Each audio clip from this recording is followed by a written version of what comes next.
भारतात शिवमंदिरे असलेल्या काही ठिकाणी कावडीने पाणी आणून शिवलिंगास अभिषेक करण्याचे उत्सव श्रावण महिन्यात साजरे केले जातात। महाराष्ट्रात शंकरेश्वर मंदिर कोदवली, शिखर शिंगणापूर, राजराजेश्वर मंदिर अकोला, भैरवनाथ मंदिर मौजे कंडारी तालुका परांडा जिल्हा उस्मानाबाद, संत सोहमनाथ महाराज मंदिर श्री क्षेत्र आसोला या ठिकाणी कावड उत्सव साजरे केले जातात।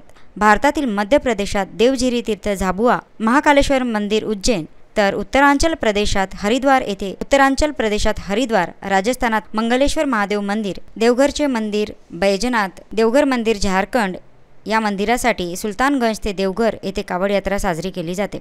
गंगा नदीचे पाणी कावडीने नेऊन रामेश्वराला अभिषेक करण्याची परंपरा होती। गंगेचे पाणी इच्छितस्थळी पोहोचवणाऱ्या कावड विषयक परंपरांना अहिल्याबाई होळकरांनी आश्रय दिला होता। वर्षभरातून 1 कोटी लोक उत्तराखंड राज्यातील हरिद्वार येथील गंगेचे पाणी जलाभिषेकासाठी कावडीने घेऊन जातात। अकोल्यापासून 18 किलोमीटर अंतरावरील गांधीग्राम येथे पूर्णा नदीच्या पाण्याने कावड भरून ती श्रावण महिन्यातील शेवटच्या सोमवारी अकोला येथे राजराजेश्वर मंदिरात आणतात।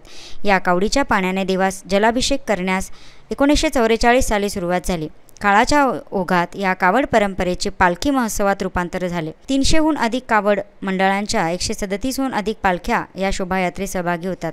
अकोल्याच्या पालखी शोभायात्रेत ढोल, ताशे, बँजो, बँड पार्ट्या आणि डीजेच्या तालावर तरुण नाचही करतात। कोदवली इथे शिमगोत्सवात आणि त्रिपुरी पौर्णिमेला शंकरेश्वराच्या पालखीसोबत कावडही सजवली आणि घरोघरी फिरवली जाते। विशिष्ट पेहरावातील खेळे पालखीबरोबरच कावडही वाद्यांच्या विशिष्ट ठेक्यावर नाचवतात। देवाची कावड नवसाला पावते असे समजून श्रद्धेने नवसही बोलले जातात।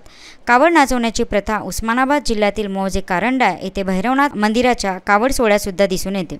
चैत्र शुद्ध द्वादशी शिखर शिंगणापूर येथील डोंगरावरून मुंगी घाटातून कावडीने पाणी आणतात व महादेवाला अभिषेक करतात। 150 किलोमीटर अंतरावरील झाबुआ येथील देवझिरी तीर्थ येथील शिवमंदिरासाठी कावड यात्रा काढून जलाभिषेक केला जातो।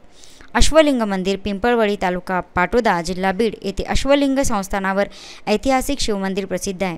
तेथे पैठणच्या गोदावरी नदीवरून कावडी आणून महादेवाचा जलाभिषेक केला जातो। अशा प्रकारे ह्या संपूर्ण महाराष्ट्रामध्ये श्रावण महिन्यामध्ये निघणाऱ्या कलश यात्रा आणि त्याचं महत्त्व आहे। श्रावण महिना अत्यंत पवित्र मानला जात असून या महिन्यामध्ये भगवान शंकराची आराधना आणि उपासना केली जाते। दर श्रावण सोमवारी लोक उपवास करतात आणि कावड यात्रा काढतात। कावड यात्रेमध्ये नदीतून पाणी आणून त्याचा अभिषेक महादेवास केल्याने सर्व मनोरथ पूर्ण होतात अशी भाविकांची श्रद्धा आहे। आमच्या यूट्यूब चॅनलला सबस्क्राईब करा आणि फेसबुक पेजला आणि इंस्टाग्राम आयडीला फॉलो करा।